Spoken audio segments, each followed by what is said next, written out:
देख रहे हैं स्टार्स लाइव न्यूज, निष्पक्ष खबर आप तक। आप सभी दर्शकों को नमस्कार।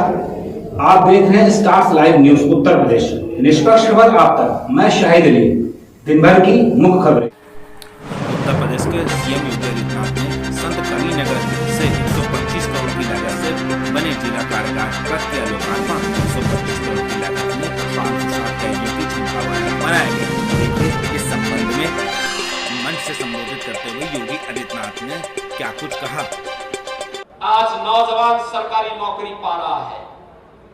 पुलिस की भर्ती भी हमने कहा 20% बालिकाएं भर्ती होनी चाहिए और 20% भर्ती 30,000 महिला पुलिस अधिकारी और महिला आरक्षक उत्तर प्रदेश के अंदर है, जो मिशन शक्ति के साथ जुड़ करके हर बालिका, हर बेटी और हर बहन को सुरक्षा की गारंटी दे रही है। मिशन शक्ति का एक कार्यक्रम गांव-गांव तक पहुंच रहा है। वहां पर महिला बूथ बना करके महिलाओं के कल्याण से जुड़ी हुई योजनाओं का लाभ गांव के अंदर दिलाने के लिए जागरूकता भी पैदा कर रही है। कन्या सुमंगला योजना क्या है, सामूहिक विवाह की योजना क्या है, निराश्रित महिला पेंशन की योजना क्या है, इन सभी योजनाओं का लाभ उपलब्ध कराने की कार्रवाई भी उनके द्वारा न केवल सुरक्षा का बल्कि सम्मान और स्वावलंबन के साथ कैसे जीवन आगे बढ़ाया जाता है, यह कार्य भी किया। लेकिन साथ साथ प्रदेश के नौजवानों को नौकरी उनकी योग्यता और क्षमता के अनुसार 4.5 लाख नौजवानों को प्रदेश के अंदर नौकरी मिली है। कानपुर नगर रोटरी क्लब कानपुर सेंटर में तत्वधान में शिक्षक सम्मान समारोह गैंगस क्लब कानपुर भक्ता के साथ संपन्न हुआ। मुख्य अतिथि pro doctor Vinay Kumar Pathak, vice chancellor Kanpur, शिक्षकों के सम्मान शिक्षा क्षेत्र में सराहनीय कार्य सेवा करने के लिए दिया गया। शिक्षा से ही एक शिक्षित भारत तैयार हो रहा है, बल्कि समाज व देश में आ रहे परिवर्तन में भी सहयोग प्रदान होगा। शिक्षा व शिक्षक का नए बदलाव में विशेष महत्व बढ़ गया है। शिक्षा में हो रहे विकास का माध्यम से भारत विश्व गुरु बन सकेगा। इस समारोह में रोटियन विनोद धवन, सदगुरु भारत वाजपेयी, जीडी पांडे, डॉक्टर प्रदीप अवस्थी, राजपाल सम्मानित शिक्षा doctor Vinita Pandey, doctor Archana Tiwari, doctor B Pandey, doctor Abhilash Awasthi आदि इत्यादि लोग उपस्थित रहे। कानपुर से अचिन अरोड़ा की रिपोर्ट।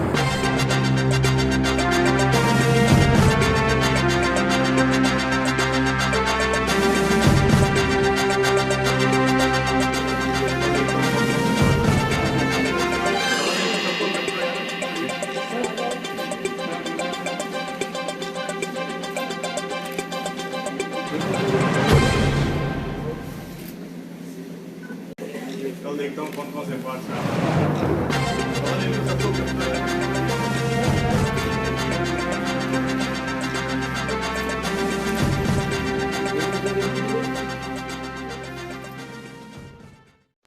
शुक्लागंज उन्नाव गंगाघाट थाना के अंतर्गत मकान को लेकर विवाद बहुत दिनों से चल रहा है। इस मकान पर कब्जा कर रखा है सचिन सैनी। उनकी वाइफ आरती सैनी ने लक्ष्मी वर्मा के मकान पर जबरन कब्जा कर रखा है। जब ये खाली करने के लिए बोलती हैं तो वो अभद्र व्यवहार और अपशब्दों का प्रयोग करते हैं। कहते हैं कि मैं खाली नहीं करूंगा, तुम चाहे कुछ भी कर लो, और बोलता है कि शासन व प्रशासन मेरा कुछ नहीं कर पाएगी। माता पिता ने अपनी संपत्ति को अपनी पुत्री लक्ष्मी वर्मा के नाम पूरी इच्छा से कर दिया है। इसी बदले की भावना सचिन सैनी और उनकी पत्नी आरती सैनी ने ऐसा दुर्व्यवहार कर लक्ष्मी वर्मा के माता पिता को मारपीट व एवं गाली गलौज करके भगा दिया। इस संबंधित प्रकरण पर समस्त पीड़ित परिवार ने पत्रकारों से वार्ता करते हुए क्या कुछ कहा। उन्नाव शुक्लागंज से मोहम्मद आसिफ की रिपोर्ट। लक्ष्मी वर्मा क्या बोलते हैं कि ये मामला क्या है आपका, कौन से थाने के अंतर्गत आता है?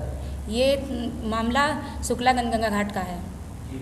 तो मामला बताइए, प्रकरण क्या है? प्रकरण ये है कि हमारे भाई ने हमारे माँ बाप को मार के भगा दिया था जी। उसके बाद माँ बाप मेरे घर पे रहने लगे। माँ बाप को कई बार मैंने सोचा कि इनके घर पहुँचा दे, पर मेरे भाई ने नाजायज़ हड़पने की कोशिश की मकान को, जिसके दौरान मेरे माँ बाप नहीं जा पाए।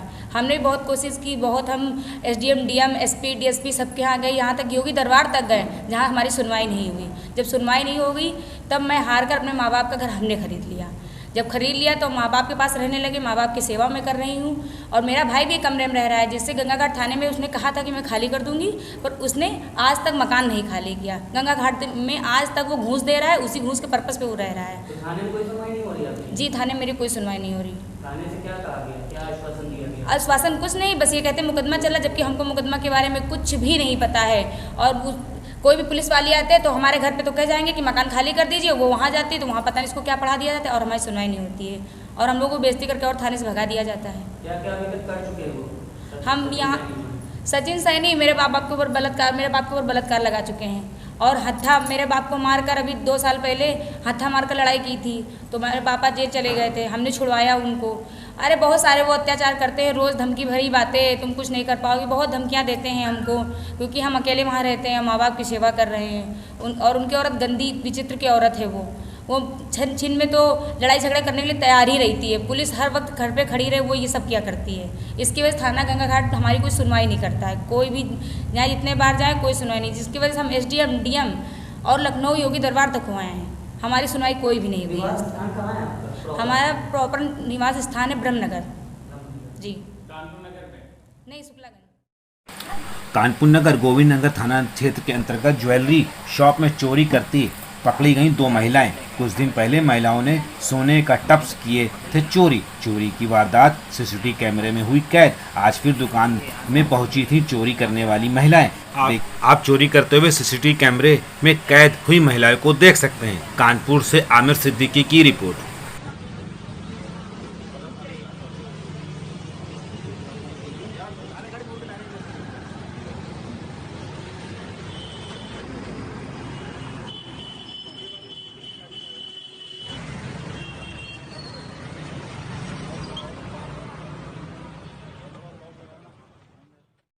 उत्तर प्रदेश के जनपद उन्नाव में समाजवादी पार्टी के राष्ट्रीय अध्यक्ष अखिलेश यादव के निर्देशानुसार बूथ समीक्षा कार्यक्रम के तहत उन्नाव जनपद के भगवत नगर विधानसभा वार्ड नंबर 27 श्रीनगर संयोजक सचिन यादव, जिला सचिव वार्ड नंबर 27 ब्रह्मप नगर संयोजक राहुल सिंह, छात्र सभा सुंदर बगिया संयोजक दीपक निषाद, गंगानगर संयोजक गोलू यादव, कटरी पीपर खेड़ा ग्राम जब्बू पूर्वा संयोजक राजकिशोर निषाद। कार्यक्रम में मुख्य अतिथि जिलाध्यक्ष धर्मेंद्र सिंह यादव एवं पूर्व ब्लॉक प्रमुख पुष्पा यादव जी रही। जिलाध्यक्ष ने संबोधित करते हुए कहा कि उत्तर प्रदेश में सभी बड़े नेता विधानसभा अध्यक्ष के क्षेत्र यह जो कि मुझे लगता है कि पूरे उत्तर प्रदेश में इसे बढ़कर विधानसभा क्षेत्र में प्रदेश और कोई नहीं। अगर चाहते तो विधानसभा की सड़कें अच्छी होती, नालियाँ बजबजा रही हैं, वृद्ध महिलाओं को पेंशन मिलती, युवाओं को रोजगार मिलता, उत्कृष्ट छात्राओं को लैपटॉप मिलता, लेकिन उन्होंने थोड़ा सा भी जाति धर्म से पद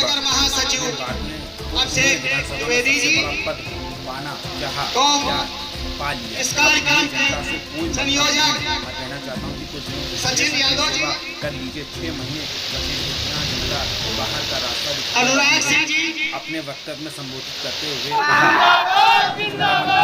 कैमरामैन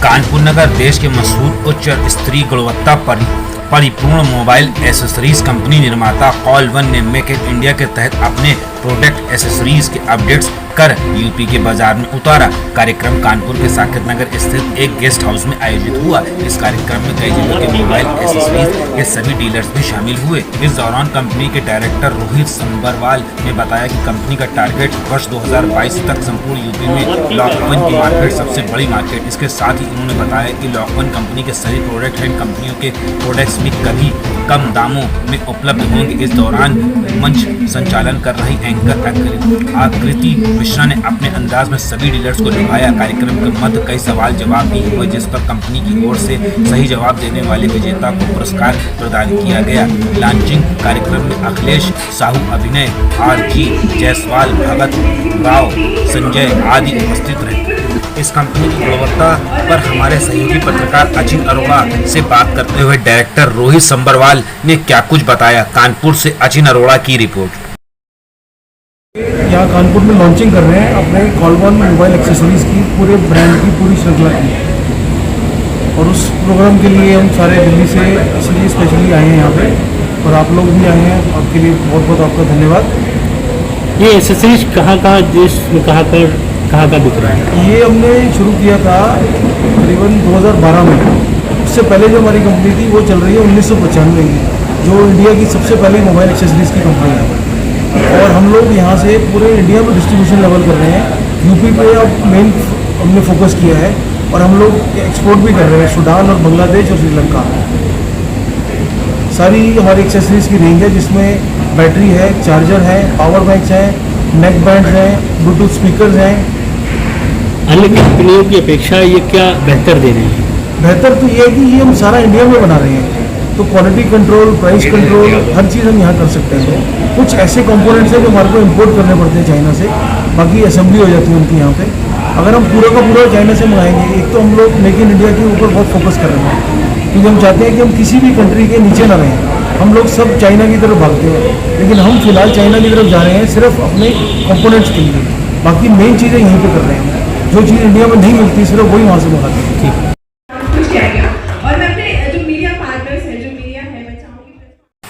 जनपद उन्नाव सदर कोतवाली क्षेत्र के अंतर्गत आदर्श नगर निवासी मनोज कुमार दोपहर को घर जा रहे थे तो मनोज के घर के बीच रास्ते में बाबू प्रधान मोरंग से लदा हुआ ट्रक दिखाते में हटाने को कहा। ट्रक ड्राइवर ने कहा कि बाबू प्रधान के कहने पर ही ट्रक हटेगा। मनोज गाड़ी से वाहन खड़ा इंतजार करने लगा। तभी वहाँ थोड़ी देर के बाद बाबू प्रधान के 7-8 आदमी आते हैं और गाली गलौज करते हुए हाथापाई करने लगते हैं। हाथापाई में मनोज की चैन मारकर लूट लेते हैं। पीड़ित मनोज इस घटना की जानकारी सदर कोतवाली को बताया तथा पत्रकारों से बातचीत करते हुए पीड़ित व्यक्ति ने क्या कुछ कहा। उन्नाव से फैसल इराकी की रिपोर्ट। क्या नाम है भाई साहब आपका? मनोज कुमार यादव। ये आज जो घटना हुई है ये क्या मामला क्या है ये? भाई साहब ये हमारे साथ लगभग 10 से 12 दिन से ये मैटर हमारे साथ चल रहा था कि हमारा घर हाईवे पे है, गगनखेड़ा बाईपास पे। वहाँ पर हाईवे पे हमारा गली है, तो वहाँ पे अक्सर करके हमारे यहाँ बगल में ट्रांसपोर्ट वाले हैं बाबू प्रधान, तो वो करते क्या है हमारे रोड के सामने गाड़ी खड़ी करा देते हैं और जितना भी पानी गाड़ियों का क्षमता है मोरंग का या बालू का, वो सारा कुछ हमारी रोड पे आता है। और रोड हमारी बनी हुई कच्ची, तो हमको गाड़ी वाड़ी निकालने में हर चीज़ों में बड़ी दिक्कतें आ रही हैं। तो हम 10-12 दिन से उनसे बोल रहे थे। कल उनसे हमने ये भी बोला कि भाई ये ना कराइए, ये बहुत गलत चीज़ है और ये रात बिरात कोई इमरजेंसी होती है तो हम लोगों के लिए बहुत दिक्कतें होती हैं। तो आज वही हुआ कि कल उनसे मैंने कहा, लेकिन आज फिर वही उन्होंने कराया कि बीच रोड पे मेरी गाड़ी खड़ी उन्होंने ट्रक मोरंग का लदा हुआ खड़ा कर दिया था और पानी भी बराबर उससे बह रहा था। तो आज हमने ट्रक ड्राइवर से बोला, हमने कहा ऐसा है भैया गाड़ी थोड़ा आगे बढ़ा लो, उसके बाद जो है हम कम से कम निकल जाएं, कहीं आगे पीछे करके खड़ी कर लो। तो वो ट्रक ड्राइवर बोला कि बाबू प्रधान ने गाड़ी खड़ी कराई है, अब गाड़ी मालिक आएंगे तो गाड़ी हटाएंगे। तो हमने कहा ठीक है। हम वहाँ पे भैया खड़े रहे, रास्ते में कोई आने जाने की जगह तो थी नहीं, मैं गाड़ी लगाया भैया वहाँ खड़ा रहा। 15 मिनट के बाद हुआ क्या, लगभग 10 से 12 लोग आए हमारे पास और गाली गलौज करने लगे और मारपीट हमारे साथ की। मेरी गले में एक चेन पड़ी। किस बात को लेके इन्होंने मारपीट करना स्टार्ट कर दी? उन्होंने हमसे बोला क्या कौन सा गाली गलौज उन्होंने हमारे साथ की। बोले कि ये रोड की किसी ने कब्जा कर रखी है, जो बोलेगा मैं हटा दूंगा गाड़ी का मैं रोड टैक्स देता हूँ, ऐसे थोड़ी गाड़ी खड़ा कर रखा हूँ। तो फिर हमने भाई उधर से जब गाली गलौज होने लगा तो वो लोग 10-12 लोग थे, तो डंडा भी लिए हुए थे, तो उन लोगों ने हमको मारा भी पीटा और हमारे गले में चेन भी पड़ी हुई थी। जनपद उन्नाव के सफीपुर कोतवाली क्षेत्र के अंतर्गत ग्राम पंचायत उन्नाव गांव की निवासी मुश्तरी 65 पत्नी वर्षी अबरार का शव घर में ही चरपाई पर पड़ा मिला। घटना की सूचना पर पहुंची पुलिस ने जांच पड़ताल की तो मुंह व नाक के खून निकल रहा था। गला घोंटकर हत्या करने की आशंका जताई गई। वृद्धा को 2 पुत्र गोवा में रहते हैं, वही एक सौतेला बेटा जो 30 मीटर दूर मकान पर रहता है। जांच के दौरान खोजी कुत्ता वृद्धा के घर से निकल कर सौतेले बेटे घर कर रुक गया। मौके पर पहुंची सीओ बीनो सिंह ने सौतेले पुत्र व उसकी पत्नी से देर रात पूछताछ की। देखिए इस संबंधित प्रकरण पे क्षेत्राधिकारी सफीपुर बीनो सिंह ने क्या कुछ कहा। उन्नाव से फैसल इराकी की रिपोर्ट। आज दिनांक 11/9/21 को सुबह थाना सफीपुर के ग्राम उन्नाव से सूचना प्राप्त हुई कि एक बुजुर्ग महिला की गला दबाकर हत्या कर दी गई है, जिस पर field unit, tag squad team और थाना स्थानीय की पुलिस मौके पर पहुंची। घटनास्थल की गहराई से छानबीन की गई मृतका की बेटी के द्वारा दी गई तहरीर के आधार पर मुकदमा अपराध संख्या 368/21 धारा 302 बनाम अज्ञात दर्ज कर ली गई है। आगे की कार्रवाई नियमानुसार की जाएगी। कानपुर नगर बर्रा थाना क्षेत्र के अंतर्गत बर्रा 6 में खड़ी कार में अचानक लगी आग। बड़ी घटना होने से बची सोशल मीडिया पर वीडियो हुआ वायरल। कानपुर नगर से बुलंद तलहा की खास रिपोर्ट।